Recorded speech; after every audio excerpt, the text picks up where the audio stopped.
Welcome to the Emerging Technologies paper track. My name's Erin Pike, and I'm a research scientist at the Army Cyber Institute. I have the pleasure of introducing this excellent set of speakers today, and we have the standard disclaimer that the views expressed are those of the authors and not necessarily the ACI. What I'll do is I'll briefly introduce each speaker, and I want to give them maximum time for their presentation. So if you're interested in additional biographical details, you'll probably find them on the conference application. Okay, so without further ado, our first speaker will be Mohammed Amelkhanisi, and he is a PhD candidate of computer science at Arizona State University in the School of Computing Informatics and Decision Systems Engineering. And he'll be speaking to us today about exploits in the wild, identifying them through online vulnerability mentions. Okay, let's welcome Mohammed. Thank you.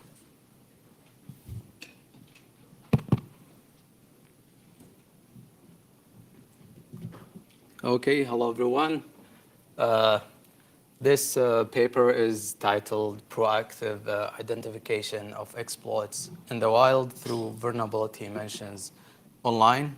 And this work has been done by myself and other great team members, Eric Nones, Krishna Manoj, Yana Shakarian, and Professor Paulo Shakarian. And Professor Paulo Shakarian used to be an assistant professor at West Point. Maybe some of you knows him.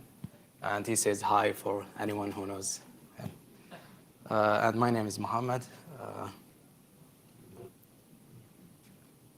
Okay, so let's start with a little bit of background. First of all, what is the definition of vulnerability? Vulnerability is a flaw or flaws in a software product that can be made in code, in design, or in the architecture of the product, and can be exploited or leveraged in a way that violates the security policies. And it can compromise the availability, the integrity, or the confidentiality.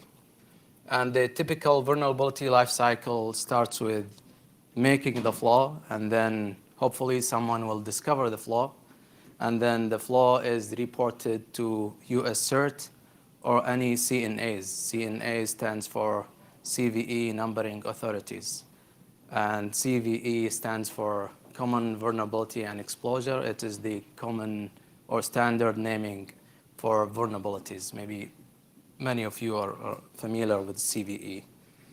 And after it is established that the flaw is an actual vulnerability and it can be exploited, and it is validated, a CVE number is reserved, and the software vendor is notified so they can fix the flaw and release patches. After some period of time, typically the period of time is 45 days, and it's not always 45 days. It depends on many different factors. The CVE or the vulnerability is disclosed on the National Vulnerability Database, or NVD. NVD is the recognized National Vulnerability Database maintained by NIST.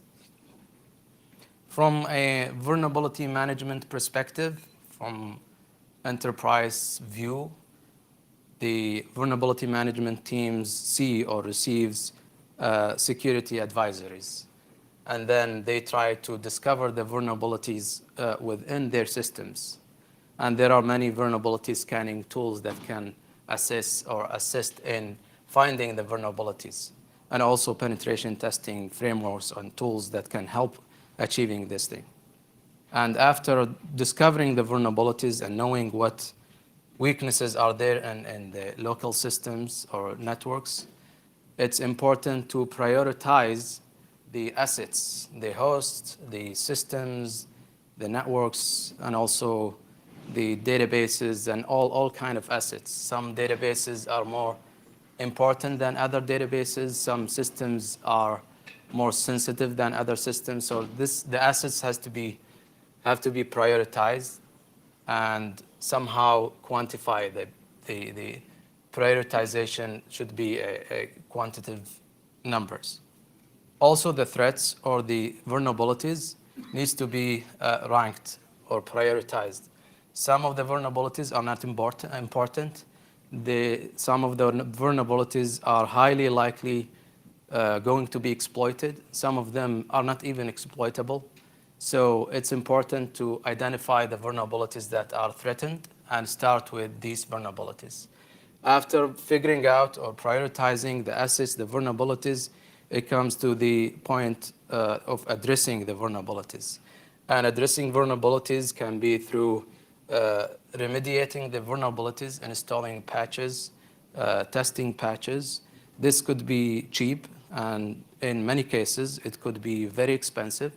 Sometimes the systems needs to be taken offline to apply patches and then put them back online. And the patches also needs to be tested. So sometimes it takes weeks and significantly high amount of manpower is involved in the patching process. Or we can mitigate the risk. We can apply antivirus intrusion detection systems. We can blacklist some of the signatures if we know about them, and maybe put some firewalls somewhere in the network. Or we can just accept the vulnerability. And this means temporarily ignore the vulnerability if the likelihood of exploitation is very low. And this process goes on and on as we receive more advisories. To give you an idea about the number of vulnerabilities, in 2017, there has been so far over 10,000 vulnerabilities disclosed. This is a very huge number. And it's almost going to hit the double number of the vulnerabilities that were disclosed in 2016. And out of these 10,000, only very tiny, small fraction were exploited in the wild. Around 3%. In our study, we only find 2.4% of the published vulnerabilities that had subsequently been exploited. There are some current methods that can measure the severity or the likelihood of exploitation, but these methods have many limitations. Amongst the well-known methods is the CVSS score, or the common CVSS score, the severity scoring system by NIST. Microsoft has also its own severity scoring system. Adobe also has one. But the question is, how useful are these methods in practice? Oops, sorry. I'm giving here two examples of well-known vulnerabilities that have received large volume of attacks in 2014 and in 2017. And this is the distribution of vulnerabilities over the CVSS score. And CVSS score starts from 0 to 10, 10 being the most dangerous vulnerabilities. WannaCry vulnerabilities, well known, received maybe the largest volume of attack in 2017. It was assigned a CVSS score of 8.1. And think about it, at the same week when WannaCry vulnerability was disclosed, there were over 60 other vulnerabilities with a CVSS score more than 8.1. So this poses great threats to the big enterprises and organizations. Heartbleed is another vulnerability from 2014. It's well known. I think it was the one that received the highest volume of attack on that year. It was assigned a CVSS score of 5.0. This is even less than the average. So there are many limitations with the current methods. How do we go about solving the problem? One of the limitations of the current methods is that they are static. Once they are set, they are set. They don't incorporate new knowledge about the existence of exploits or maybe discussions on dark web or deep web or the existence of proof of concept exploits or things like that. So can we predict the likelihood of exploitation using leveraging machine learning and AI technologies? If we have historical data, can we train machine learning algorithms and try to predict whether a vulnerability is going to be exploited or not, or at least rank the vulnerabilities and start with the ones that are more important than the others? Well, We look at different data sources, different cyber threat intelligence sources, and amongst which is the NVD, the National Vulnerability Database, which is a comprehensive database of software vulnerabilities. And we collect data from over 120 dark web and deep web sites. And these sites are identified, these sites with or have discussions related to hacking and malicious attacks and stuff like that. We filter out the content that is related to drug or carding or stuff irrelevant to cyber malicious hacking. And then we collect data from ExploitDB. It's an archive of proof of concept exploits, and proof of concept exploits are non-functional exploits that are developed by white hat communities, and the goal is just to prove that the vulnerability exists and it can be exploited. It doesn't do anything beyond that.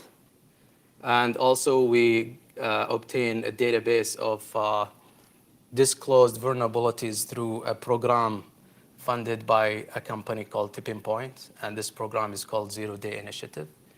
It rewards the cybersecurity researchers who report vulnerabilities or discover vulnerabilities and report it to them. And then for our ground truth, to know what vulnerability has been or have been exploited and what are the vulnerabilities that haven't, we use semantic attack signatures.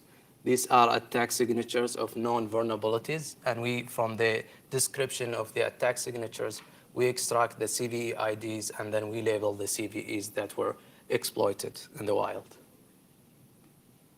And just to give you a rough idea about the framework, we have a framework that periodically collects data from dark web and deep web.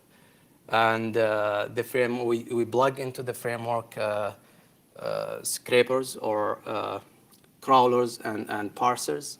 The crawlers go and hit the dark web sites, get the HTML content, and then parsers extract the information or data from the HTML content and save it into a database. And then this runs periodically, like every day or every 3 days, depending on the dark web site or deep web site. By the way, do you know the difference between dark web and deep web? Okay, dark web is a network that is only accessible, it's not accessible through a normal browser. To access the dark web, you need another kind of browser like Tor or I2P. It's different kind of a protocol. Deep web can be accessed by any browser like Chrome or Internet Explorer. But the deep web is maybe more than 90% of the web is deep web. It's not accessible by everyone. For example, your bank account is only accessible by yourself. So this is known as deep web.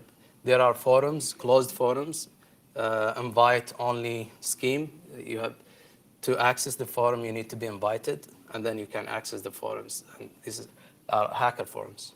So that's the difference between dark web and deep web. We focus on the vulnerabilities that were mentioned, that were disclosed in 2015 and 16. And this is the distribution per month. And we collected the data until the 3rd day of December 2016. This is why the small bar here. And this gives the numbers of vulnerabilities in each of the data sources. So EDB is ExploitDB. 800 means 800 of the vulnerabilities are mentioned or have proof of concept on EDB. Then this is our exploit prediction model. These are the different sources, and then we extract features from each one of these sources, and then we do feature selection.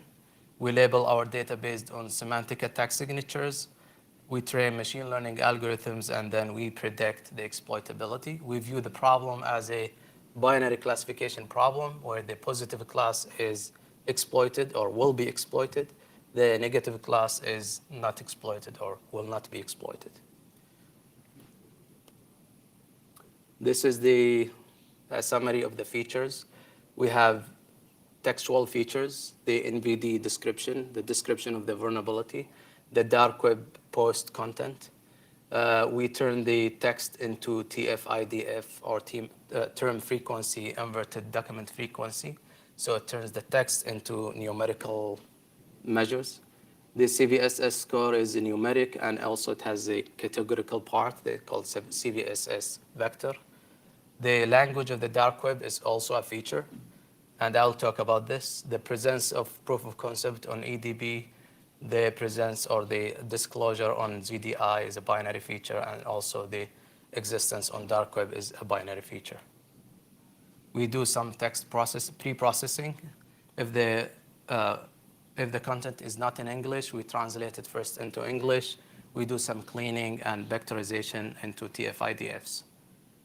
We use stop word removal and some basic stuff. You can find them in the paper.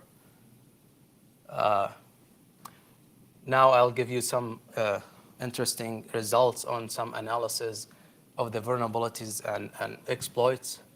The likelihood of exploitation, we found that only 2.4 of the total vulnerabilities are exploited in the wild. These are the vulnerabilities on the National Vulnerability Database. If it is also have a proof of concept, then the likelihood of exploitation is about 9%. If it is published on ZDI and it's on MVD, everything is on VD, is the comprehensive database. The likelihood of exploitation is 12%. If it is on dark web, discussed on dark web, then the likelihood of exploitation is about 14%. This table summarizes some of the numbers. The main takeouts from this table is the numbers of vulnerabilities in each of the data sources, and also this says that 40% of the exploited vulnerabilities have at least mentioned by one of these three sources, as well as the NVD. Regarding the language of the dark web postings, we found 4 languages, English being the most common or the dominant language, followed by Chinese. And we also found some postings in Russian and some posting in Swedish. An interesting thing we found is that about half of the vulnerabilities that were mentioned in Russian language were subsequently exploited, while the Swedish ones are 19%, although this is very few. Like the Swedish are 13 or 11, and 2 of them were exploited. English postings with vulnerability mentions, 13% of the vulnerabilities were exploited. Chinese, only 9%.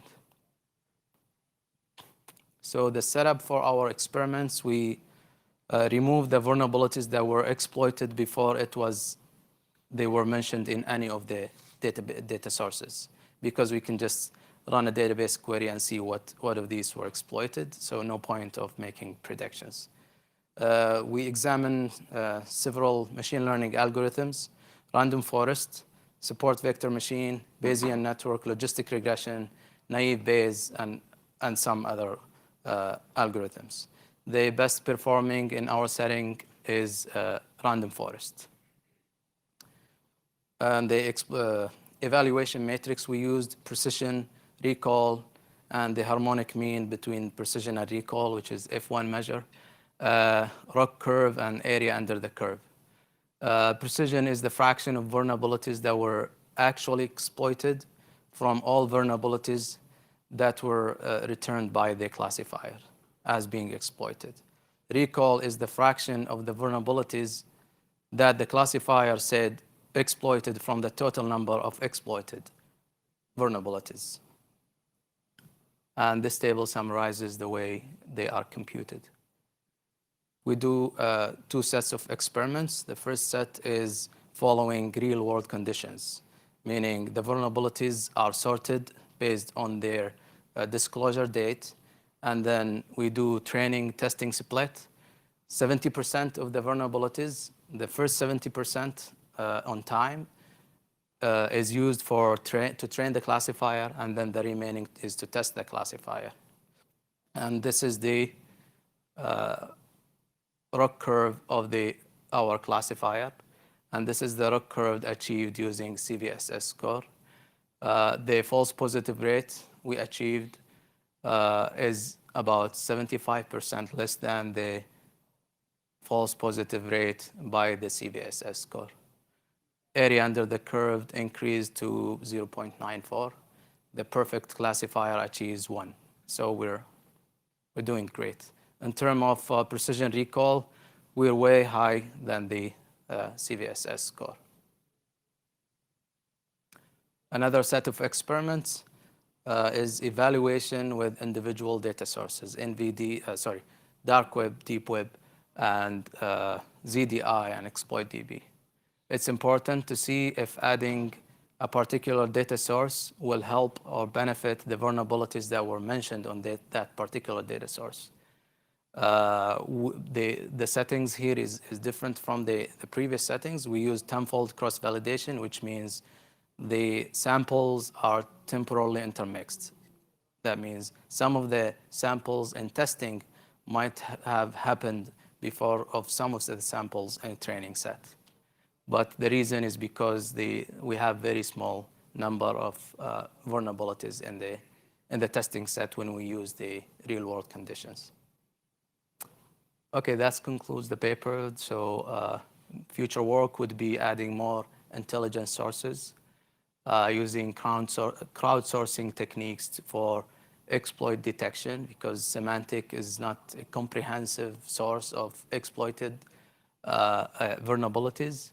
Posting to CPE or posting to the affected software mapping, and posting to vulnerability identification. Now we only know the vulnerabilities when it is explicitly mentioned in the post. So we can enhance this and maybe match the post with maybe the highest 3 or 4 or K vulnerabilities.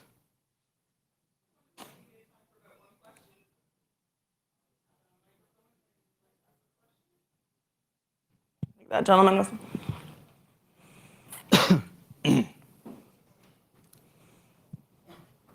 Was there any analysis done on the difference between the type of vulnerabilities found in those different data sets? I noticed when you were going to the dark web data set, there was like 20 vulnerabilities that weren't found anywhere else. Was there any qualitative analysis on what kind of vulnerabilities could only be found using that data source as opposed to the more publicly available data sources? We did analysis on different things, but the one that I remember is the vendor-based analysis. What is the most targeted vendor in dark web or in other sources? Almost the distribution, I would say, is uniformed. So if Microsoft has, say, 50% of the vulnerabilities on MVD, then on dark web, it would have about 50%. So it matches the NVD distribution. This is in terms of vendor-based analysis. I can't remember if we did other analysis. Is there something, okay, in particular? It covers all the software vendors, except the semantic data is more focused on Microsoft and Adobe product, because most of the semantics customers are using Microsoft Windows and Adobe products like PDF readers. It doesn't cover much of Linux platforms, and unless if the software can run on Microsoft as well as it can run on Linux or other systems. Okay, wonderful. If there's any further questions, I'm sure Mohammed would be happy to field some during the break. And thanks very much for your interesting talk. Thank you.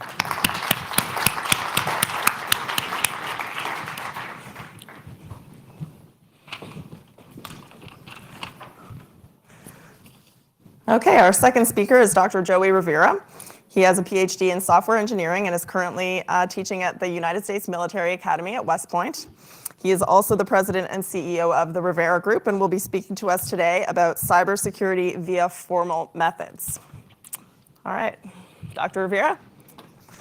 How about a hand for Mohammed? Hey, do you remember being a doctoral student? That's a tough job, so congratulations. Your research is really coming along. What we're going to talk about today is formal methods, and I'm going to ask you to just park how you feel about cyber defense and the way that we do it in the industry. And I'm just going to ask you to park that to the side. We're going to shake things up a little bit. In 2003, when I started this research, I came across, actually in 2010, I came across this research from Northrop Grumman. It's a great slide. It's a bit dated, but it's actually a good idea if you think about how do you view cyber surface. And that got me thinking that the way that we deal with cybersecurity today is we look at events and then we ask ourselves what's the impact of that event, and then we prioritize that event, and of course we mitigate that event. But the event has already happened, and the question is what damage did it do? And how can I stop it from doing more damage? So that led to some research of how do I get in front of that? And how do I stop that event from happening in the first place? Well, there's a problem in software engineering, and I won't go over it today, but it's called state explosion. And it's the problem behind formal methods. And the crux of state explosion is that if you try to calculate all possible ways that software can be used, you will run into a number that's impossible to be calculated. As a matter of fact, mathematicians have, and this is not Joey saying this, it's been proven since the 1950s, that moderately complex software can equate to 2 to the 64th power of total combinatorial possibilities. And that's the reason why we can't go through every single trace in even moderately complex systems. 2 to 64th power, by the way, is more atoms than you can see with your naked eye in the universe. So we haven't had the ability to be able to go through and traverse all possible ways that software can be used. So we use formal methods or semi-formal methods in the way of just validating the way it should be used. And those are, of course, formal and informal requirements. But I was interested in how can we get back to finding unwanted states in software. And I want to do that before somebody else does. So I want to find it in the development cycle. I want to find it in the test, in the QA cycle, pre-prod. Then I made it even tougher. I said, hang on a second. If all things happen in time, and what we're going to talk about today is an approach of formal methods using temporal logic, meaning everything happens in some order of time, then that means that we have 3 types of behavior: human behavior, system and behavior, and environmental behavior. Which, if I go back to that first slide and how we look at the cyber surface, we have a mix of all 3 of these things that are a problem with cyber defense. Today, we can't even get our arms around the system problems, but we have a problem with all 3.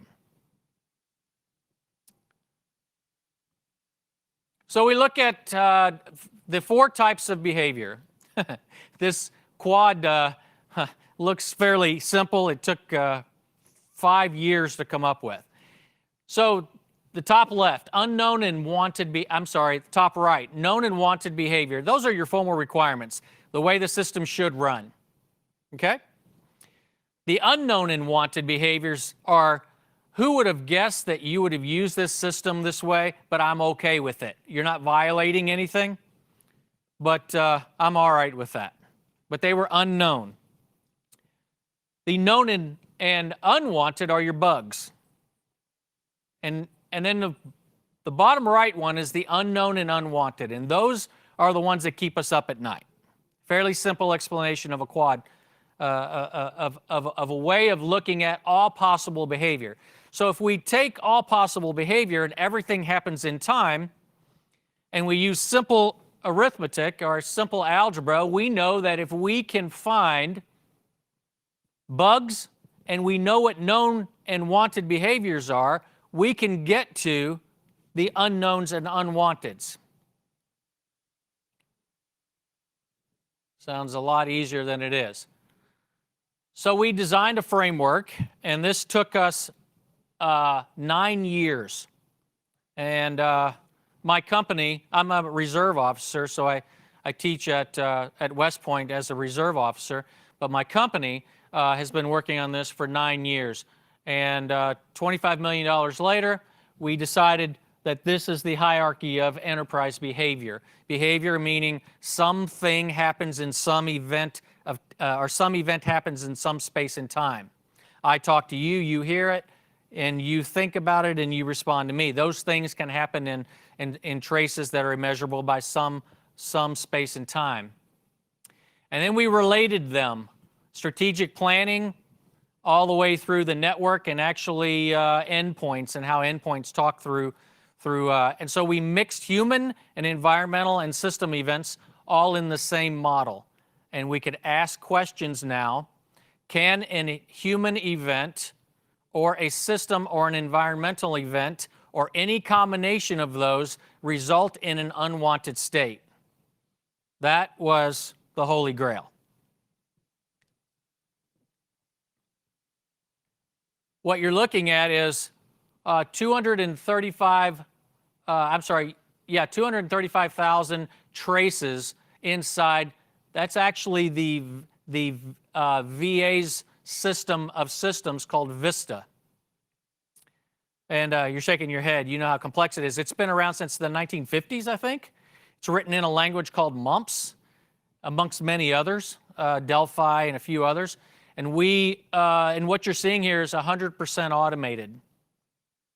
So we read in their business processes, we read in their system code, and we analyzed if they didn't have system code and they had COTS products, then we analyzed the EXE and the log files and the config files.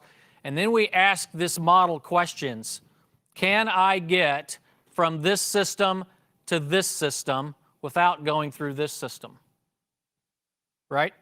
And what we can do as humans, and what we have found out is that humans are really fairly accurate, fairly being relative, at telling you the first order of impact. So if I make a change here, I know that that change is related to this system, and this system.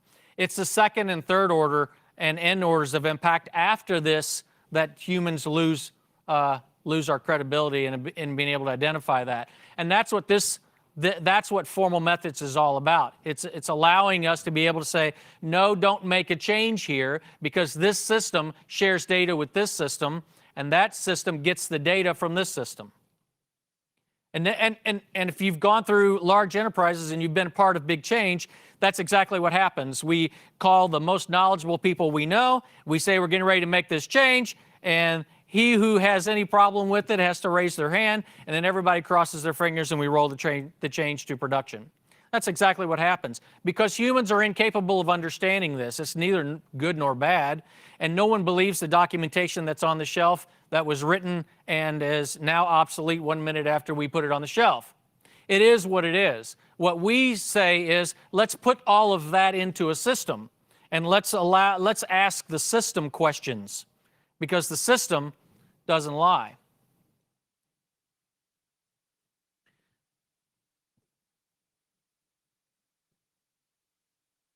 There are 56,000 connections inside this. There's no way humans can comprehend that. So then we added the ability to put business processes on top of it, because at the end of the day, if you are unable to tell the impact of what that change is to a critical business process, then the only person that's interested in that change is the person that's going to get in trouble for it. So we lay business processes on top of it, and we link those business processes to systems. We formally link them. Now, this is a human process of putting the data in, but it's a one-time thing. And going forward, this gets smarter with time, because what do humans do? They improve these, especially when they find out that ongoing change now alerts them to their critical business process. So it's a self-fulfilling prophecy here. This is actually, and if you notice, we started off with BPMN and DODAF and UML, and we found out that non-technical users don't want to learn that. Non-technical users don't even understand it when you do put it in front of them, and they certainly don't want to take the time to learn it. What they do understand is boxes and arrows. That's right. So we found over time that we can get a non-technical user. This is actually I own a car wash. Don't ask me why. I own a car wash, and I asked the guy that runs my car wash, build the system using this, and I'm not going to give you any instruction. So he's a non-technical car wash manager, right? And as you can see, he pulls into the manual bay or the automatic bay or the vacuum cleaners or the vending machines, and he built this. So that proved that my non-technical user can use this, which means transferring your business processes into your system is now not required to have an entire team of business process engineers go be on site. Anybody can do it. And it's more accurate.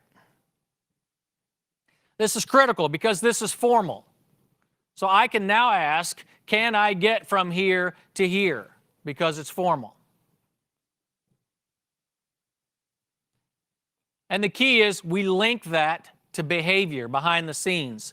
So now I can tell what processes in my business are going to be impacted if I change this application or this server that holds the credit card processing. And that's what we're after, right? That's the Holy Grail. Can I tell what I'm going to break?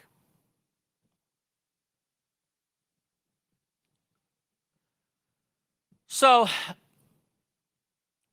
you notice I said it's being tested for scalability. Right now we are able to do, the biggest model that we have is 3 billion lines of code. That's fairly large, but when you think of the scale of systems like the Army has, I've got a feeling that 3 billion's not close.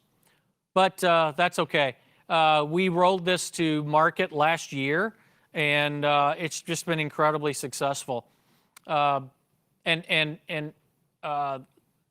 the takeaway notes here is, and especially this goal right here, is the goal of transferring the enterprise protection responsibility from humans to systems.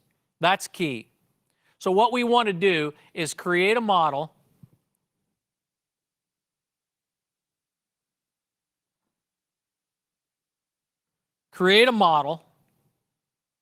in test, and then test this for unwanted states. And then validate it for unwanted states, and then roll it to production.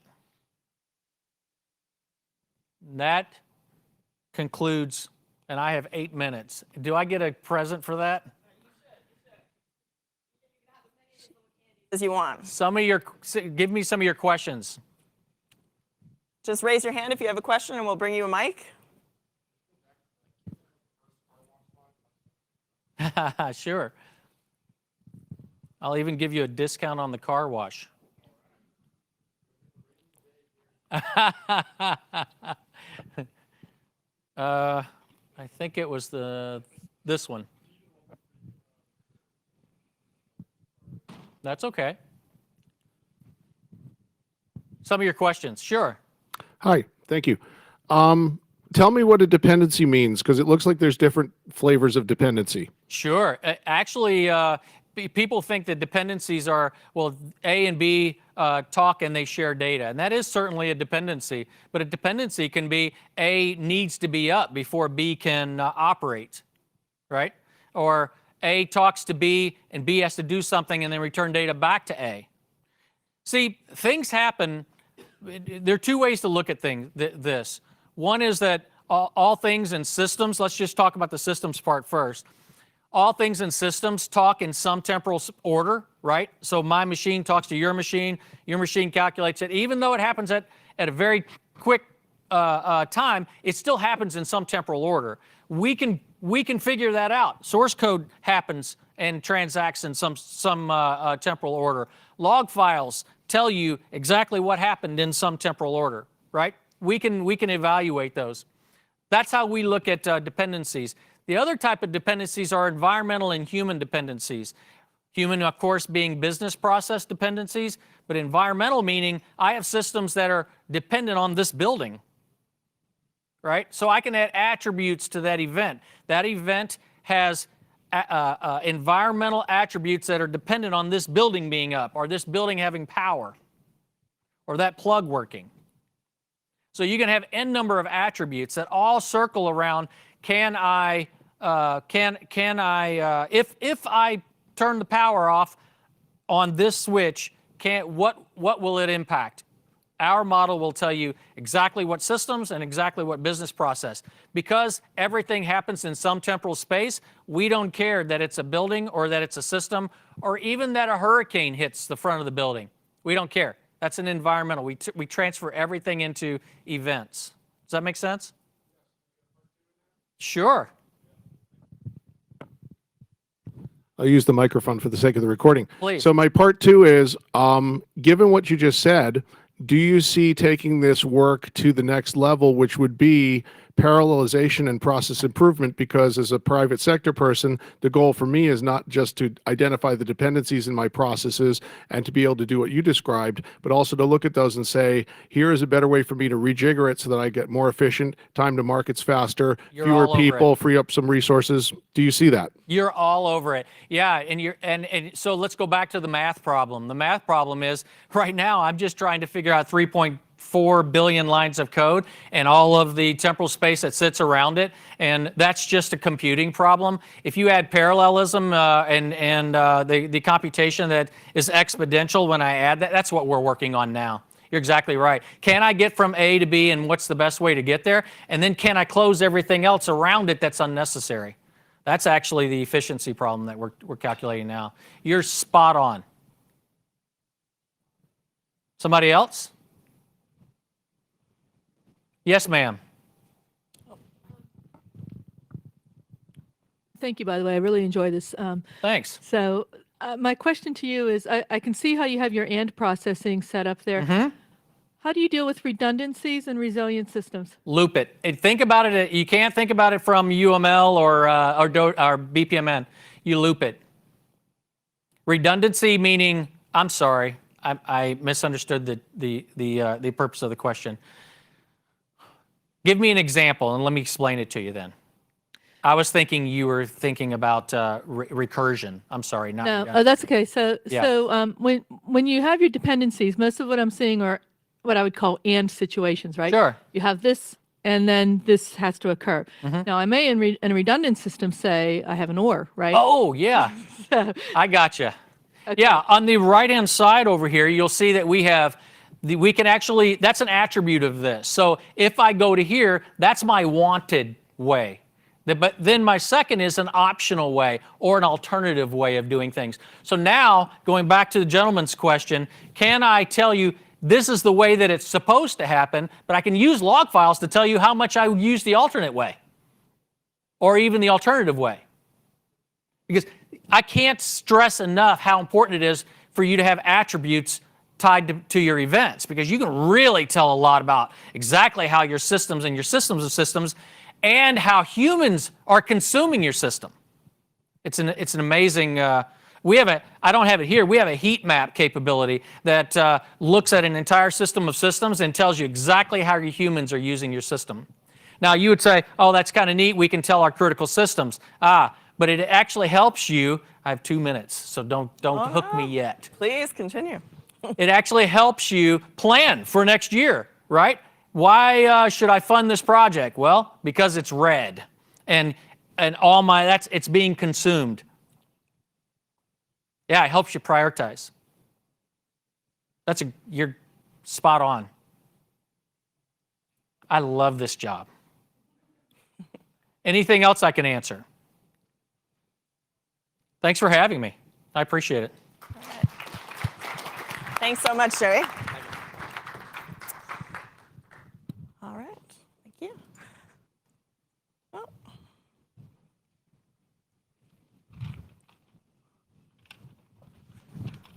All right. Our final speaker in this session will be Ms. Elsa Kanya. She is the co-founder of the China Cyber and Intelligence Studies Institute here in Washington, D.C. And she'll be speaking to us today about quantum technologies and U.S.-China strategic competition. Let's welcome Elsa.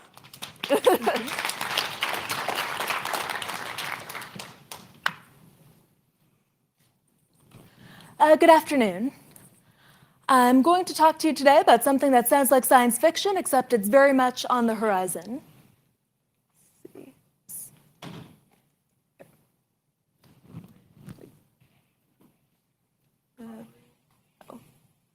There we go, sorry. As a quick overview, I'll be going through what the potential implications for cybersecurity could be in the quantum revolution, briefly comparing US and Chinese trajectories in quantum information science, and looking at some of the potential implications for future cyber dynamics. I'd like to start with a couple of caveats. I'd like to highlight the uncertainties of timeframes and trajectories with quantum information science and quantum technologies. I am not a quantum physicist. I am not deeply versed in the granularities of this, so I will not be making any predictions about the timeframes within which this will be coming online. At a basic level, uncertainty is a core aspect of quantum physics, and for the time being, uncertainty prevails and predictions vary regarding the prospects for a number of these technologies. Given these uncertainties, it's important to note that there is the potential for extreme technological surprise or unexpected strategic latency. And research on these issues is challenged for the time being by the limited availability of information in the open source and questions of veracity in some cases regarding reported technical advances. So it's difficult to come up with high confidence assessments or conclusions. Given that, we can necessarily only do an initial analysis of these issues, but I still think it's important given the potential transformative impact of these technologies. I will not be giving a detailed explanation of quantum information science or quantum technologies, but as a very basic introduction for those of you who are less familiar with it, at a basic level, quantum technologies take advantage of the phenomenon of superposition, thinking of a particle as existing across all possible states, as rather morbidly illustrated by the Schrodinger's cat thought experiment, a cat that's a dead-alive, alive-dead cat, depending on circumstances, as well as the notion of entanglement, which was initially dismissed by Einstein as spooky action at a distance. Even spookier and more reminiscent of science fiction is the notion of quantum teleportation, which takes advantage of entanglement to transmit information. The notion that any sufficiently advanced technology is indistinguishable from magic comes to mind here, but these technologies are increasingly progressing beyond laboratory advances towards actual applications. We may be on the brink of what has been characterized as a second quantum revolution that could change the way we use, transmit, and protect information. The use of quantum cryptography, primarily at present involving the technique of quantum key distribution, involves the secure exchange of one-time pads in quantum states, can enable quantum communication systems that are theoretically unhackable, but that in actuality can be vulnerable to some forms of hacking and spoofing. Among many potential applications, quantum computing can be powerful enough to overcome most prevalent forms of encryption using Shor's algorithm to factor. And looking forward, there will also likely be a number of impactful commercial and military applications of quantum sensing and metrology, including quantum radar and quantum navigation, for instance. The advent of the second quantum revolution, so to speak, is occurring against the backdrop of what might be characterized as intensifying US-China strategic competition in science and technology. In his remarks last month at the 19th Party Congress, Xi Jinping called for China to become a science and technology superpower and a nation of innovation. At present, China is pursuing massive investments in science and technology megaprojects at a time where the US may be facing risks of an innovation deficit, according to an MIT report, due to some declining investments in basic research. The Chinese leadership recognizes the emergence of such transformative technologies in which the US does not possess a decisive edge as an opportunity for China to potentially take the lead and try to change paradigms. As a brief review of the US trajectory in quantum information science, the US initially was one of the leaders in this domain. The first quantum key distribution network was actually set up in Cambridge, Massachusetts in October 2003. Quantum science was included among DARPA's core strategic thrusts around the mid-2000s, and there's been funding provided over time, including through the National Science Foundation, IARPA, In-Q-Tel, and others. However, despite the initial US lead, there have been reports in recent years that US progress in quantum information science has been undermined by the lack of stability and continuity of funding, by rigid institutional and disciplinary boundaries in the field, and by shortfalls in education and workforce training. Recently, there are even concerns that the initial US lead in quantum computing is increasingly under siege. Although US private sector efforts, such as Google's quest for quantum supremacy, which could be realized later this year, are predominant for the time being, the race to develop a quantum computer is both a race and a marathon, and longer-term trajectory of these technologies is harder to anticipate. Looking to China's approach to and trajectory in quantum technologies, increasingly it's become clear that the Chinese leadership is prioritizing quantum information science at the highest levels as a central component of its national security strategy. In particular, China sees quantum technologies as integral to information security, and the focus and funding in this domain has intensified, particularly since Snowden's leaks in 2013, which revealed the extent of China's vulnerability to superior US, SIGINT, and cyber capabilities. For China, quantum technologies are considered potentially enabling a key edge in long-term economic and military competition. Consequently, the Chinese government has provided sustained support and funding through a number of national science and technology plans, particularly since the early 2000s, and which at present include such plans as the National Key R&D Plan, the National Science and Technology Innovation Plan, and has also designated quantum communications and computing as a national mega project prioritized for advances by 2030. Of note, China's new National Laboratory for Quantum Information Science, announced earlier this fall, will become the world's largest quantum research facility and could receive billions in funding. The lab will focus on advances in quantum computing, seeking to catch up with the forefront of international advances and building upon Chinese scientists' initial progress in a couple of baby quantum computers using such techniques as a photon quantum computer and superconducting qubits. In particular, it's become clear that China is a leader in the domain and in the implementation of quantum communications.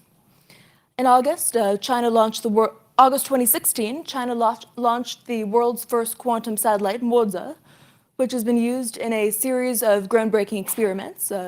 This fall, China also launched a Beijing-Shanghai quantum communications network that, using optical fiber, that has entered into use for sensitive government, military, and commercial communications. In the years to come, these networks will be scaled up to national, perhaps even global levels. And also of note, this summer, there were a couple of further groundbreaking advances in this discipline, including successful ground-to-satellite quantum teleportation at a distance of 1,400 kilometers, space-to-ground quantum key distribution, and Moza, the quantum satellite, was even used to enable a secure video call. Despite skepticism over whether such quantum networks will provide a clear advantage in security, there have also been technical advances in overcoming some of the obstacles and loopholes, such as measurement device and independent quantum key distribution, which mitigates potential security vulnerabilities, including through detecting attempted eavesdropping on the networks. There was just earlier this week, I believe, an advance announced in quantum secure direct communication, which involves the direct transmission of the message itself rather than simply a one-time pad in quantum form. And here's a quick illustration of Mesius, or Moza, China's quantum satellite, and the techniques and experiments it's enabled. So there has been considerable debate about quantum communication, and the US and China have come down on very different sides in terms of the extent to which they're prioritizing it and how they see its impact. Chinese leaders hope to achieve something akin to absolute security through quantum communications, but in practice, given the vulnerabilities, whether at endpoints or potential human manipulation, absolute security might prove chimeric. There have been demonstrations of potential means through which to hack, spoof, or interfere with quantum communications, though continued technical advances could mitigate these vulnerabilities. In the real world, beyond the laboratory, despite initial successes in implementation, there will continue to be challenges, and these networks could, in practice, be fragile and vulnerable to different forms of interference. There are some potentially interesting applications, including, given the apparent viability of quantum communications underwater, there's been some thought that these could potentially be used for secure communications with submarines. Now, to turn to some of the potential implications for future dynamics in the cyber domain. Potentially, the realization of quantum communications and, in the future, quantum computing within varying timeframes could impact the offense-defense balance within the cyber domain. Quantum computing, given its ability to overcome prevalent forms of encryption, could enable a leapfrogging in terms of offensive capabilities. Quantum cryptography and communications, on the other hand, could enable a form of technological deterrence by denial when implemented at scale through causing systemic changes that enhance overall levels of security. Whereas investments in quantum computing could provoke arms race dynamics, greater investment in quantum cryptography and communications, by contrast, could potentially be stabilizing if it mitigates the structural security dilemma within this domain. Of course, the actual effect of quantum technologies will depend upon the degree to which they're implemented and the time frame, and this is where the divergence between US and Chinese approaches could be significant. If China is able to shift the broader ecosystem of its information systems to quantum and quantum-resistant encryption more quickly, whereas the US hasn't started to move in this direction as aggressively. Remains to be seen what the timeframes will look like and how much time will be available for a transition to quantum-resistant encryption after quantum computing comes closer to a reality. These technological trajectories could result in potential information and intelligence asymmetries in the future. Given the potential realization of quantum computing, and estimates vary widely, but 30 to 50 years is one prominent Chinese scientist has predicted before this is easier to use for this application, for instance. Given this coming technological disruption, nation states could have the option of a wait-and-see approach to collecting currently encrypted data in large quantities with the anticipation that it will become possible to decrypt it once quantum computing becomes online. Likely within our lifetimes, though again, the time frame is difficult to tell at this point, quantum computing could enable attacks upon the availability and integrity of satellites and communication systems upon which modern warfare relies in ways that are currently inconceivable, which could radically disrupt dynamics within the information domain. Such an ability to decrypt sensitive intelligence and communications could provide an extreme intelligence and offensive advantage in peacetime and wartime contingencies alike. Given the apparent divergences between US and Chinese approaches, including differences in the scale of investments and the prioritization of this technological domain, there could be information and intelligence asymmetries between them. And there's also the possibility that if quantum communications is able to undermine, complicate, or otherwise compromise current techniques of intelligence collection, or at the very least require greater investment of resources in ways that could be disruptive, there could be potential destabilization in this way as well, insofar as intelligence has traditionally been a stabilizing force, especially in contentious relationships between adversaries, and lesser access to it could exacerbate current security dilemmas. The interesting and at present unanswerable question may be whether China could tilt the future intelligence and military balance in its favor through its pursuit of quantum computing as it shifts its own communications to more secure networks. In conclusion, as we approach the advent of the potential second quantum revolution, there are clear divergences between US and Chinese approaches to date. China is openly aspiring to lead the second quantum revolution and appears to be betting heavily on quantum technologies.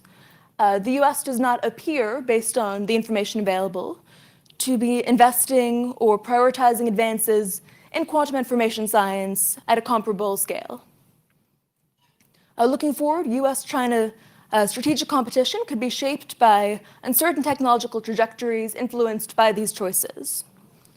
At this point, it's an open question how disruptive or transformative quantum technologies will actually prove to be. From the perspective of certain Chinese military academics, quantum cryptography has been characterized as a magic weapon, been a call for the use of quantum communications throughout the Chinese military, then highlighting of quantum computing as highly disruptive in offensive employment, and one Chinese military academic even characterized the strategic significance of the advent of quantum technologies as on par with nuclear weapons. According to one Chinese military officer, the information age is undergoing a leap towards the quantum information age, and quantum technologies are the forward position for great powers' comprehensive national power and in future strategic contests of military power. Potentially, despite the uncertainties in technological trajectories, we could see a future in which quantum technologies neutralize the technological advantages associated with today's information-centric ways of warfare, epitomized by the US model, even resulting in a new model of military power through quantum power in the cyber domain and beyond. And I am happy to take any questions, and I hope this has been at least an interesting and thought-provoking introduction to a domain of research that I think will merit further attention going forward. Thank you.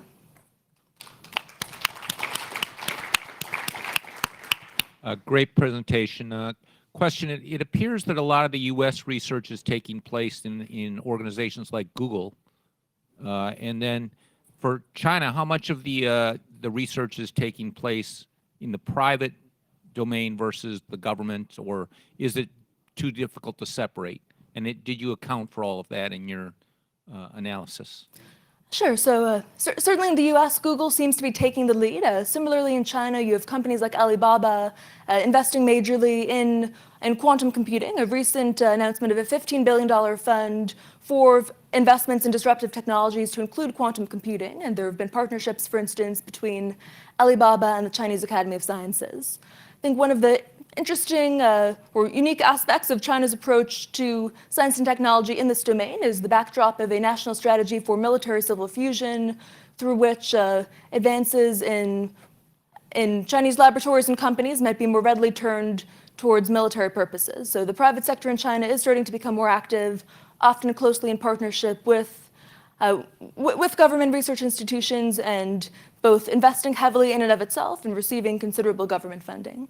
But did you find access whatsoever to the amount of resources Google puts into quantum computing? I don't know off the top of my head the amount that Google has invested to date, but I think certainly the US private sector is currently in the lead in quantum computing by most accounts.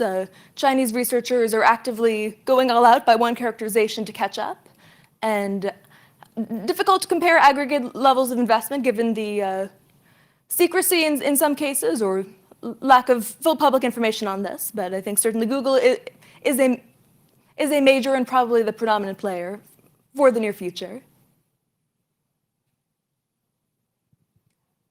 Well, great presentation. A quick question about earlier on. I know you said that there were several factors that were undermining progress within the US when it comes to quantum technology, funding, manpower, institutional roadblocks, policies. Is it pretty uniform across all those factors as to undermining that progress, or is one a bigger offender than the other? So I can't speak with precision to the conditions in quantum information science in the US, so that observation came from a couple of different government reports on the topic. I think seems that one major factor, though hard to know how to weigh them, would be the lack of consistent funding and lack of adequate levels of funding. And I think certainly the tendency, so at present China is creating a national quantum information science laboratory that takes an interdisciplinary approach, bringing together scientists from all relevant disciplines to work on a variety of quantum technologies. There isn't anything comparable in the US to date that I'm aware of. Thank you. Thanks for the presentation. When would you say organizations like D-Wave, who make a level of personal quantum computers, or I don't know how you necessarily define that, but when do you think we'll see a point in time in which we'll see more organizations like D-Wave putting out systems that an average consumer could buy, maybe for under $3,000? So D-Wave actually, although often characterized as a quantum computing company, technically is a form of quantum annealing that enables sort of optimization. So in essence, a very powerful hammer for a certain category of problems. So very far from a universal quantum computing that could run a variety of software and algorithms for a variety of applications. So D-Wave does seem to be doing quite well and enabling a cloud computing model for different companies to gain access to its systems. I believe Alibaba has recently, through its cloud computing unit, launched a similar capability where you can access, planning to launch the ability to enable access to quantum computing via cloud computing. So I think that will be a model we're likely to see going forward, even if IBM has IBM has launched that program as well. So I think certainly the cloud model, instead of sort of broader distribution of quantum computing, could be the way forward for most users. Once again, thank you for your presentation. To follow up on his question, I think there's a tendency to think of quantum computing in the context of, or try and relate it to general computing models. Can you kind of highlight some of the key differences between when you talked about getting quantum computer as a personal computer? Obviously, like you said, quantum computing is a very specialized tool. It's a brute force hammer, really good at some things, not so good at other things. Can you highlight some of the key differences between, what we come to know as a general computing or a personal computer and a quantum computer, and really what the significance difference is, as well as, do you think the lead China has on quantum computing development has to do with an understanding of the application of quantum computing, and that's led to a greater degree of funding in the program itself? Sure. So in many respects, quantum computing versus classical computing is apples and oranges, in the sense that you almost have to start over in terms of finding algorithms and forms of software that will work on quantum computers that could be very different from those we're using at present in conventional computing. I've heard the analogy that quantum computing now is like classical computing back in the 50s or 60s, where you have essentially very big boxes or very exquisite systems that are difficult to use, have a limited number of applications, but are looking to be tremendously powerful. So we're probably, according to Pan Jianwei, China's leading quantum physicist, whose assessment of the technology I would trust over my own, he's claimed we're 30 to 50 years away, potentially, from full purpose or broader applications of quantum computing, where it could be easier to program.